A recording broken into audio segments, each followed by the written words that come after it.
ছেড়ে দিয়া বহিরঙ্গ জানতে হবে অন্তরঙ্গ ছেড়ে দিয়া বহিরঙ্গ জানতে হবে অন্তরঙ্গ দমের ঘরে লাগাও প্রেমের ছাবিরে দেখা পাবি হানাফিল্লার দেশে যদি যাবি হানাফিল্লার দেশে যদি যাবি রে দেখা পাবি হানাফিল্লার দেশে যদি যাবি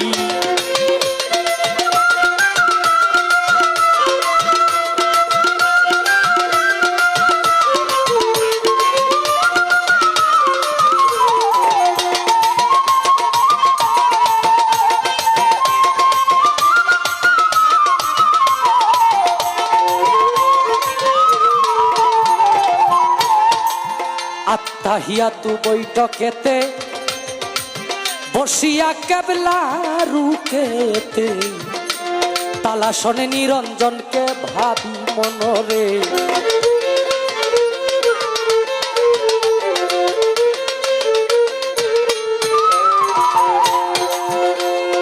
আত্তাহিয়াতু বৈঠকেতে বসিয়া কেবলা রুকেতে তালা শোনে নিরঞ্জনকে ভাবি তোমার নয় দরজায় দিয়া তালা এক দরজা রাখো খোলা তোমার নয় দরজায় দিয়া তালা এক দরজা রাখো খোলা সেই দরজায় মিলবে রূপের ছবিরে দেখা পাবি হানাফিল্লার দেশে যদি যাবি হানাফিল্লার দেশে যদি যাবি রে দেখা পাবি হানাফিল্লার দেশে যদি যাবি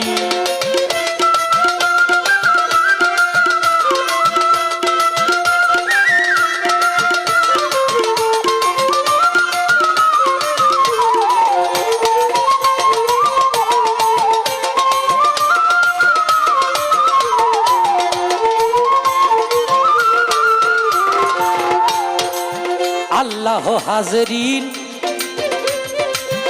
আল্লাহ নাজরিন আল্লাহ মাহিয়া জানতে পাবি মনরে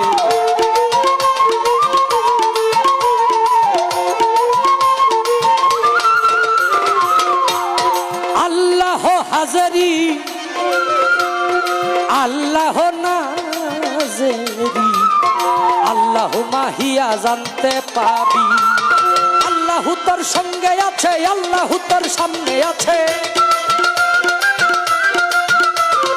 আল্লাহ তোর সামনে আছে আল্লাহ তোর সঙ্গে আছে আল্লাহ তোর মধ্যে আছে ডুবি দেখা পাবি হানাফিল্লার দেশে যদি যাবি হানাফিল্লার দেশে যদি যাবি দেখা পাবি হানাফিল্লার দেশে যদি যাবি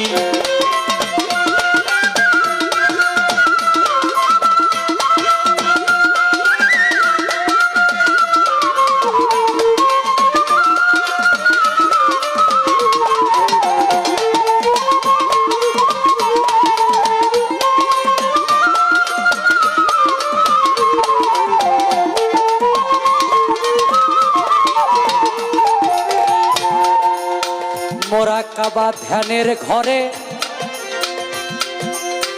তিন ভাবে বিভক্ত করে মুর্শিদের পায়ে করতে হবে রবি মনরে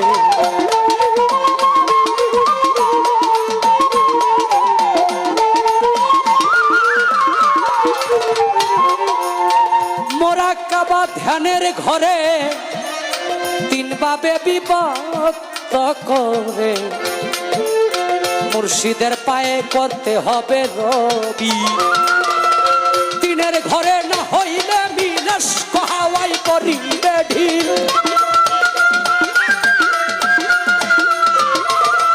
তিনের ঘরে না হইলে মিলাস হাওয়াই করিবে ঢিল হালিম বলে এগুলো কুল খাবি দেখা পাবি হানাফিল্লার দেশে যদি যাবি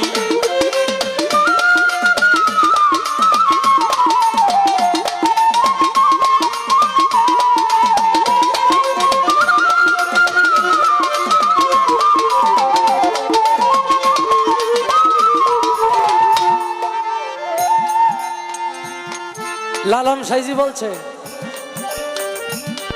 যিনি মুর্শিদ তিনি রাসূল, ইহাতে নাই কোনো ভুল, খোদাও সে হয়। এই কথা লালন কয় না, আল্লাহর দলিলে কয়। আওয়ালে আহাদ, দুয়মে আহাম্মদ, তিয়মে মোহাম্মদ। এটা গান আছে, তুমি সৃষ্টির একজন, নাম ধরেছ তিনজন, তাই তোমাকে আমি চিনব কেমন করে। আব্দুল্লাহর পেশানিতে, মা আমিনার গর্ভেতে প্রকাশিল। এখন এই তিনের ঘরে যদি কোনো ব্যক্তির মিল না থাকে, আল্লাহ, রসুল, আদম, এই তিনে মিলায়া হইল একদম। কি এই কারণে কইছে আল্লাহ, রসুল, আদম তিনে মিলায়া একদম। তিনের ঘরে না হইলে মিল, এসকো হাওয়ায় পরিবে ডিল। হালিম বলে ও কুলো যাবে, ও কুলো যাবে। আপনি আল্লাহরে দেখছেন? জালালউদ্দিন আরেকটি গানে বলছে, বাহিরেতে পীরের ছবি, ভিতরেতে নূর নবী। ধ্যানের দেশে আল্লাহ পাবি, কবি জালাল কয় ডুবে দেখ না। দেখলে ছবি পাগল হবি, ঘরে রইতে পারবি না। এই 14 ভুবনে আমার শরীফ সৃষ্টি আল নিজামি মাওলানা। আবার কয়ে জাহেরা পীরের সুরতে, থাকলে আছে এই জগতে, না তাকিলে নাই তোমার বিশ্বাসের কারণ। বিশ্বাস বিহনে হবে না এ জীবনে, রয়ে শয়ে থাকলে শেষে পাবে দর্শন। এই তিনের হিসাব মিলাইতাছি। পীর সুরতে চাহিলে, এশকেতে মজিলে, সেই সুরত বদলে হবে নবীজির ঘটন। তাহলে কি হইল? পীর সুরতে চাহিলে, এশকেতে মজিলে, সেই সুরত বদলে হবে, পীরের সুরত বদলে হবে নবীজির গঠন। সেই নবীর নূরে সর্বাঙ্গ জুড়ে হইয়া যাবে তোমার দিলেতে রোশন। যদি সে নূর মিলে, তালা কুঞ্জি যায় কোলে, ফানা ফিল্লার হালে গিয়া ভুলিবে আপন। কবি জালালউদ্দিন বলে, নিজে নেস্তি হইলে আপনার সুরতে শেষে দেখবি নিরঞ্জন। আপনার সুরতে শেষে জালাল কা কইছে, কি সুরত বানালে খুদা, রূপ মিশায়ে আপনার। এই সুরত দুজকে যাবে যে বলে সে গুনাহগার। আবার আরেকটা গানে কইছে, আমি দেখছি কারো হয় না সাধ্য করিতে তার অনুসন্ধান। দরবেশ তুমি আল্লাহ খুঁজো, ঋষি খুঁজে ভগবান। আবার দেখলে প্রমাণ দেওয়া যায় না। হযরত বড় পীর রহমাতুল্লাহ আলাইহি কইছে, আমি আল্লাহরে দেখছি 12 বছরের যুবকের নে, কিন্তু প্রমাণ জালাল কা কইছে,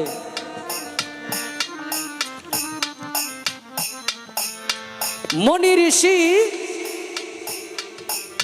আউলিয়া, জঙ্গলবাসী, হ্যাঁ পিরিতে হয় জঙ্গলবাসী, মনি ঋষি আউলিয়া। সারা জীবন খাটাইল গাছতলাতে বসিয়া, পাইল কিদন কইল না রে, তাই কান্দে জালালের মন। থাকতে ক্ষুধা প্রেম সুধা পান করে নে। কত প্রকার আল্লাহ আছে জানেননি? নাউজুবিল্লাহ তো কইছেন না, নাউজুবিল্লাহর জায়গা নাই। আমি বাউল গান গাই, আমার আল্লাহরে বাউলের মতো মনে হইব। এক বেটা চুরি করে, হের আল্লাহরে সুরের মতো মনে হইব। এক বেটা সারাদিন কোরআন পড়ে, হের আল্লাহরে কোরআন তেলাওয়াতের মতো মনে হইব। যে যেমন তার আল্লাহ ঠিক তেমন, কিন্তু মূল জায়গাটা ঠিক রাখতে হবে। যেই জায়গায় আল্লাহ এক, আল্লাহ কারো মুখাপেক্ষী নয়, আল্লাহ কাউকে জন্ম দেয় নাই, আল্লাহ কারো কাছ থেকে জন্ম নেয় নাই। আল্লাহকে লাভ করতে হবে নবীজির মাধ্যমে, নবীজিকে লাভ করতে হবে গুরুর মাধ্যমে। এখানেই প্রেমের সাগর ত্রেধারা। মানে ত্রে মানে সংখ্যা 3টা। নবুয়তার বেলায়েতটা প্রকাশ হয়েছে, এই 2টার মধ্যে আলোচনা চলে। এই 2টার ভিতরেই 3জনকে খুঁজে নিতে হবে। একজন হইল দেনেওয়ালা, আরেকজন হইল বন্টন করনেওয়ালা, আরেকজন হইল যার কাছে বন্টন করছে সেই মালিকানা ব্যক্তি। শেষ করলাম। আমারে তো আপনি দোষী বানাইছেন, দোষী বানায়েন না। ওই যে কইছে আমি নবুয়ত শেষ, আমি বলছি আসলে ওইটা আপনার কাছ থেকে আমরা চাই, আপনার কাছ থেকে আমি এই যে বেলায়েতের পাওয়ার দেখাইতে পারি। আমার মহাত্মা শরীফ সিস্তিয়াল কাদরি রাহমাতুল্লাহ, ইনি হইলেন আমাদের বেলায়েতের অন্তর্ভুক্ত, তার কাছ থেকে আমরা বেলায়েত নেওয়ার আশা করি। আপনি একজন ওলির দরবারে আয়া আপনি নবুয়ত গাইতেছেন, আপনারও তো একটা জাগার দরকার আছে, আপনি একটা ব্যক্তি দেখাইবেন না, নাকি আপনি আমার মাধ্যমে আপনারে গাওয়াইতেছেন? কি এই ধরো, আপনি কি আমার মাধ্যমে আপনারে প্রকাশ পাওয়াইতেছেন নি? যেমন ধরেন আপনি আকি সরকার গান আইলেন, আপনার সাথে আরো 10 জন আসছে, কি 10 জন রে কি আপনারা বাইনা করছেন? বাইনা করছেন কারে? আকি সরকার রে। তাহলে টাকা দিবেন আকি সরকার রে, বাকি 10 জন কিন্তু বেতন ছাড়া না, হ্যাঁ ঘরে বেতন আছে, হ্যাঁ ঘরে কেলা দিব, আকি সরকার দিব। তাইলে কি আমনের মাধ্যমে, আমনের এই ডুলিরা যেমনি আমনের মাধ্যমে, যন্ত্রিকরা আমনের মাধ্যমে চলতেছে, আমনে কি আমি বেলায়েতের মাধ্যমে আপনার নবুয়তটা গাইতেছুন, নাকি নবুয়তের কোনো খুঁটি আছে এটা দেখাইবেন আমারে? কি কথা বুঝছেন না? আপনি কি আমার বেলায়েতের বুডার হইয়া আপনি নবুয়ত করতেছেন, নাকি আপনি নবুয়তের বুডার? ওই জায়গায় কোনো নির্বাচন আছে কি? এইটা কইছিলাম আমি নবুয়ত নাই এটা বলি নাই। নবুয়ত না থাকলে আপনারা নবুয়ত দিল কে? হ্যাঁ আচ্ছা, আস্তে। একজন ব্যক্তি মুরিদ না হইয়াও বেলায়েত প্রাপ্ত হয়েছিলেন। অনেক লম্বা ইতিহাস কোন ব্যক্তির, যারা বেলায়েত প্রাপ্ত, যারা বেলায়েতের অন্তর্ভুক্ত, তারা কেউ পীর ছাড়া নহে। যেমন জুনায়েদ বাগদাদি রাহমাতুল্লাহ আলাইহি, তিনি ছিলেন বাগদাদে সবচেয়ে বড় কুস্তিগির। এখানে 3টা অলির নাম আমি বলবো, তার মধ্যে আপনার যেটাই ভালো লাগে। তিনি তখন মুরিদ হয় নাই, ওই জায়গায় তিনি কুস্তি খেলতেন, অনেক বড় বীর ছিলেন, তার সাথে কেউ কুস্তি লইরা পারতেন না। আমার এক নবীর আওলাদ, আমার এক নবীর আওলাদ অনেক দিন ধরে অনাহারে থাকে, বাচ্চা কাচ্চা বাড়িতে খাইতে পারে না, কোন জায়গায় কাজ খুঁজে পায় না। রাজা ঘোষণা দিলেন যে এত লক্ষ স্বর্ণ মুদ্রা তাকে দেওয়া হবে যে আমার জুনাইদকে হারাইতে পারে। তখন ঠিক না করে আমার এক নবীর আওলাদ আইসা কয়, যিনি লেখে, রাইটার লেখে না, কুস্তি যারা খেলবে তাদের নাম লেখে, যে আমার নামটা লেখেন। ওই লোকে তার চেহারার দিকে চায় আর খাতার মধ্যে যে লিখবে ওই দিকে চায়। চিন্তা করে কইতেছে, কয় আপনি জুনাইদ বাগদাদিরে দেখছেন কোনদিন? কয় না। কই ঘরে আসে একটু দেখে আসেন, পরে নামটা লেখান। আপনারা লিখতে কইছে, আপনি লেখেন, আপনি আমার দেখাইতে চান কে? খেলার মধ্যেই তো দেখা হইব। বুঝছেন? কিন্তু আমি বুঝাই আসছি, কারণ আমার বউ বাচ্চা যদি আমি কামাই করে না খাওয়াইতে পারি, তাহলে আমি জুনায়েদ বাগদাদির সাথে কুস্তিলেরা মারা যাবো, আমার বাঁচার আশা নাই। একজন বাবা জানে ঈদের মধ্যে সন্তানকে কাপড় কিনে না দিতে পারলে, ঈদের মধ্যে ঈদের বাজার না করতে পারলে কতটুকু কষ্ট। যদি আপনার সন্তানরা আপনার পিছে থাকে যে বাবা আমরা সবার ঘরে তো ভাত আছে, চাইল আছে, কাপড় আছে, নতুন কাপড় আছে, টাকা আছে, আমাদের ঘরে তো কিছু নাই, আমরা কি ঈদ করবো না? সেই বাবা জানে পৃথিবী কত ভয়ঙ্কর, পৃথিবী কত কষ্টের।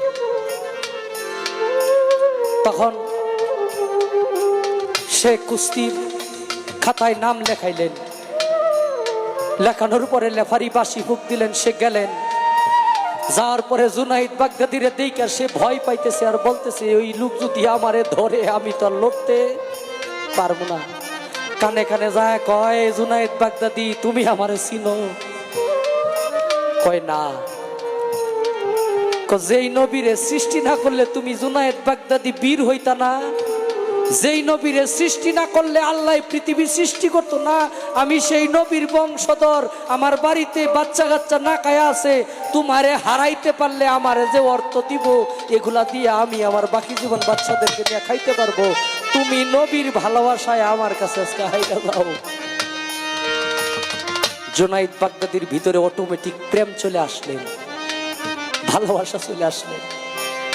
জুনাইদ বাগদাদি কয়, পৃথিবীর মধ্যে কতই তো খেলছি, যারে সৃষ্টি না করলে পৃথিবী সৃষ্টি হইতো না, তার ভালোবাসায় আমি আজকে আমারে হারাই দিব। জুনাইদ বাগদাদি কানে কানে কয়, তোমারে দুইবার ফালামো, পরে আরেকবার তুমি আমারে ফালাই দিবা আর আমি উঠবো না। জুনাইদ বাগদাদি দুইবার তাকে ফালাইলো রাজাকে বুঝানোর জন্য। আবার দুইবারের পরে সেই ব্যক্তি যখন তাকে ধরলো, ধরার সাথে সাথে জুনাইদ বাগদাদি পড়ে গেল, পরে সিলিন্ডার করলো, আর সে উঠলো না। মানুষ বলে জুনাইদ বাগদাদিকে বাদশাহ এবার কতল করে ফেলবে, ফাঁসি দিবে। সারা বছর খাওয়াইলো, এখন একটা সাধারণ মানুষের কাছে হেরে গেল। তখন বাদশাহ ডাক দিয়া বললেন, এই পর্যন্ত তোমার জীবনে হার নাই, আজকে তুমি হাইরা গেল একটা সাধারণ মানুষের কাছে। জুনাইদ বাগদাদি কয়, আপনি যারে সাধারণ মানুষ কইলেন সে সাধারণ মানুষ না। আমি পৃথিবীর কারো জন্য হারি নাই, আমি আমার রসুলকে ভালোবেসে আমি হেরে গেছি। এই হারায় আমি সারা জীবন অনন্তকাল আমি জিতে আছি। জুনাইদ বাগদাদি ঘুমায় গেলেন। ঘুমায় যাওয়ার পরে স্বপ্নে আমার রসুল আইসা কয়, হে জুনাইদ বাগদাদি, তুমি আমার সম্মান রেখেছো, আমার বংশের সম্মান রেখেছো, আমি তোমাকে আজ থেকে বেলায়েতের বাদশা করে দিলাম। এই আমার মাথার মুকুট আমি তোমার মাথায় নিজ হাতে পরাই দিলাম।